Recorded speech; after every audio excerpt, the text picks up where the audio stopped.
The hospital just talked about how she could never be settled. She was always screaming. She was clearly in so much pain, and no one knew why she was in that much pain. She had a whole litany of issues going on, and it took a long time to realize that what they thought was extended withdrawal actually wasn't. It took a while. We started suspecting cerebral palsy at about 6 months. Some of her therapists here noted that she had some bilateral differences, so she was tighter on one side than the other. Which of course we had this, oh my gosh, this is devastating. Our child has cerebral palsy. It didn't change anything for us. We were still fostering at that point. We still knew if there was a chance to adopt her, absolutely we wanted to adopt her. When we first received Avery's diagnosis, I guess it was kind of disheartening a little bit, but it wasn't really a shock. She's been in ABC pediatrics since she was probably 6 months old. So we were kind of preparing, that Avery wasn't developing like the other children were. So we called ABC, got a referral. I think we originally started maybe for occupational therapy, and then it moved to physical therapy. And then about a year, when she was about a year old, we started speech. Both Melissa and Mindy take turns bringing her here, and they take part of the session the entire time. So either they're sitting on the floor, being the motivator for Avery, or they are trying to help me come up with things that I can do to help them at home. They show me videos of fun things that she's done at home.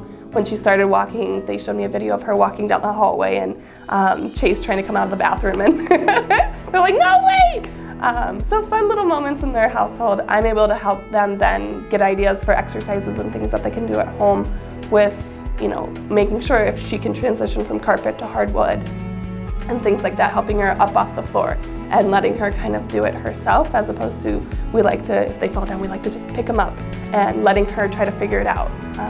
But yeah, they've been a huge part of her success. They're extremely motivating and are always there to help out if we need an extra set of hands. Every therapist that Avery's worked with has been amazing. We've gone through a couple physical therapists just because of scheduling and things like that, but Avery's always had Miss Heidi for occupational therapy and Miss Sydney. They've always been amazing with her. They always seem to, be very knowledgeable. They're always giving us exercises to do at home.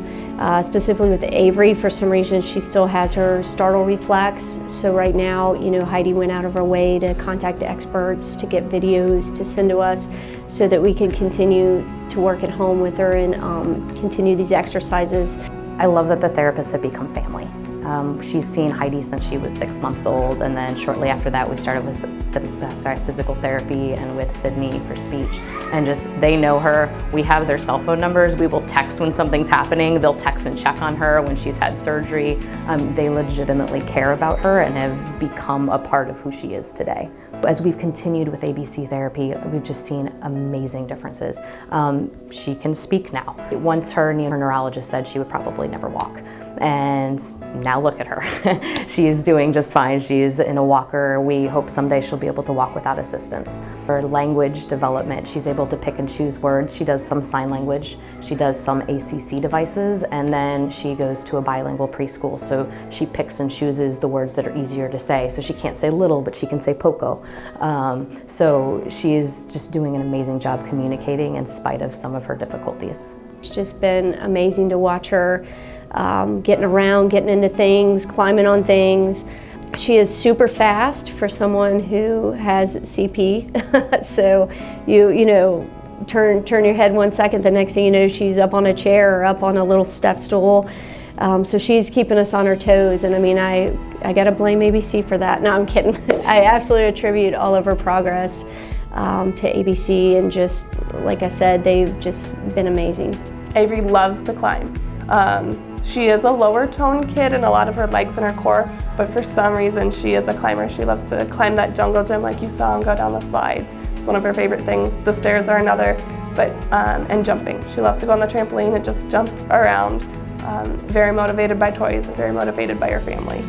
To describe Avery in a couple sentences, let's see. She is the most joyful being I've ever met. There's nothing that breaks her spirit, and there's nothing you're going to tell her she can't do, because there's a lot of times, you know, we said, no, no, no, you can't do that, you're not big enough or whatever.